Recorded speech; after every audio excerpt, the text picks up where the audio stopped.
Hello class. Welcome to today's lecture on race and ethnicity. This is chapter 9. Now the chapter and the lecture do not necessarily coincide. Actually, they don't coincide a lot, much at all. This particular topic is a topic that is taken in extension from what you're reading in the chapter.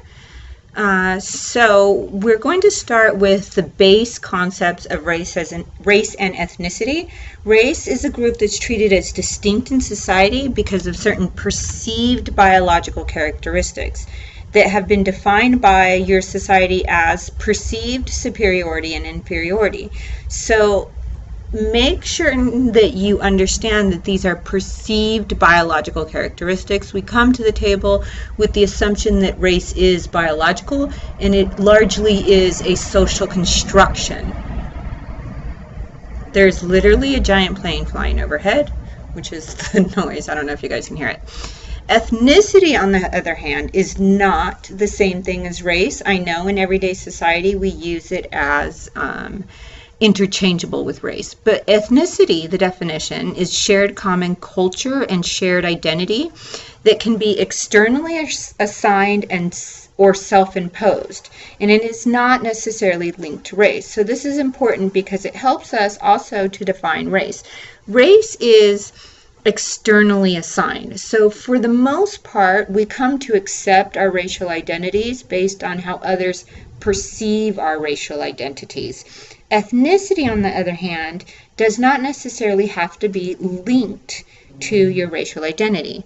You can be racially Indian, like from India, but your ethnicity is Irish because you were born and grew up in Ireland.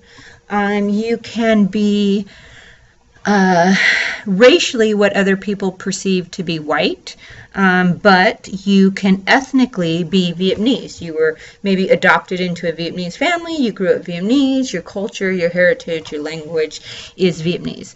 That's the difference between ethnicity and race. We have more control over our ethnicity than we do our race. We can opt in and out of our ethnicity, and often our identity between race and ethnicity changes over time from one generation to the next, as well as through our own lifetime. So I often give the example of myself. It makes more sense when I'm standing in front of you as a class. I'm often perceived to be white, but I identify as Hispanic.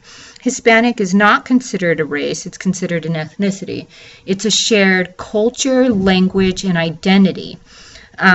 Many people from Ensenada, which is where my family currently lives, who identify as Mexican, you may identify externally racially as Chinese, because there's a huge proportion or huge number of Chinese immigrants that had migrated to Ensenada, to the coastal areas in Mexico as fishermen for generations. And so when you visit Mexico, you may be surprised to find people who appear to be Chinese but speak fluent Spanish. These are Chinese Mexicans. So one of the things I want to talk about is how our concept of race came to be, because we think that our current definitions that we understand, our current categories, are the categories that we have been around for a very long time, but they actually have not. So the earliest definitions of race were race as a biological or blood difference, and that definition carries through to how we perceive racial identities today. We still largely presume that race is biological. In 1735, Carl Linnaeus created these classifications of people. He said there were Europeans, American Indians, Asians, and Africans. Approximately 50 years later, by 1776, we have Johann Friedrich Blumenbach, who gave us the newer classifications of Caucasian, Mongolian, Ethiopian, America, or Malay. So, this is usually when I stop my class and I ask, well, how many of you are Malay? And nobody raises their hand. How many people would be able to identify someone as Malay? Usually nobody raises their hand. This is a racial category. Remember, we assume race to be biological. This is a racial category we no longer use, understand, or see, and therefore people do not identify as Malay, and we really don't have what we would consider to be anybody really who is in that racial group. Very few people even know that term and identify as that.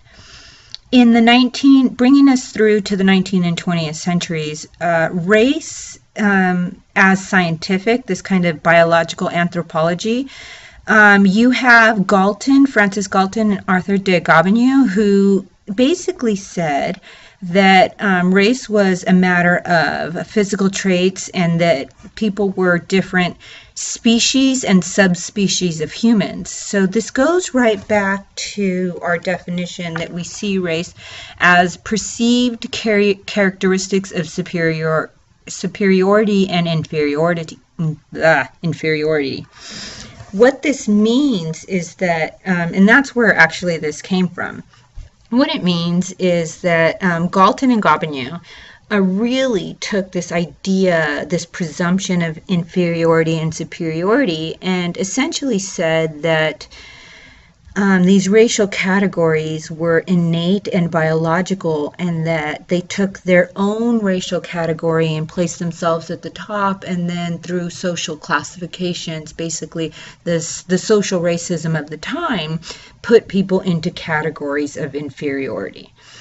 Today, even though we know where these, we still know these academics, they are also known as, their research is known as scientific racism, and they're the ones that brought us, that kind of ethnology and eugenics that you sometimes still hear about today.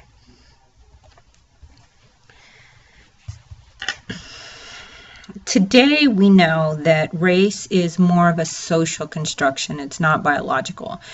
That we have a huge amount of genetic variation. Most human variability occurs within a racial group as opposed to between two racial groups.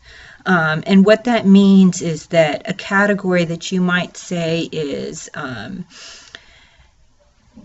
black or white, there's more variability amongst even things like skin color within a white population or a black population than there is a difference between the black population and the white population.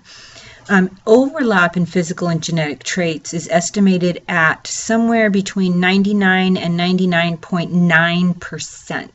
So we pretty much genetically are very, very similar in terms of racial categories.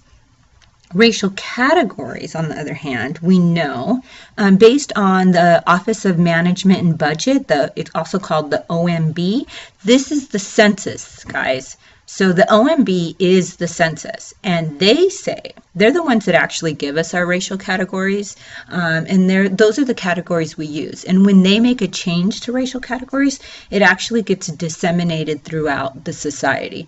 So that's what you see from the OMB becomes what you would see when you apply to a job, apply to, or have to, fill out paperwork at the dentist or the doctor's or for school or for any of those things. All of those categories in those that you're filling out in those different surveys and interviews and that kind of thing come from the Office of Management Budget. So what do they say about their classifications? They say these classifications should not be interpreted as being scientific or anthropological in nature. They're the ones that are giving us these categories. They understand and promote the idea that race is a social construction, one we accept as a social fact, but is not necessarily a biological fact. These classifications should not be interpreted as scientific or anthropological in nature, according to the OMB. So what are the classifications by the OMB? Well, in 1976, the standard classifications were American Indians and Alaska Natives, Number 2, Asians and Pacific Islanders. 3, non-Hispanic blacks. 4, non-Hispanic whites. 5, Hispanics of any race. So at this time in 76, the year I was born, Hispanic was a race. By 1997, the OMB issued a revised standard for Directive Number 15. That's what gives us these categories, and set a new set of categories. The new instructions were whites, blacks, American Indian and Alaska Native, Asians, Native Hawaiians, and other Pacific Islanders. We still have not included people who would consider themselves Persian. And this is still part of the ongoing issue with the OMB. At this time as well, Hispanics are regarded as an ethnic group with a race identified separately. More importantly, people were allowed to put multiple entries. Before 1997, you could only pick one. This created a lot more work in terms of the statistical analysis, but it had a huge effect on society, because today we now see that a great many number of people identify themselves as multiple racial categories or mixed race. If you would talk to your parents or your grandparents, depending on your age, they would not identify as multiple racial categories. And that's because of the way that racial categories were interpreted and understood when they were young and when they were growing up. So your identity in being mixed race is just as much influenced by the census, the OMB, as it is by your own history and culture.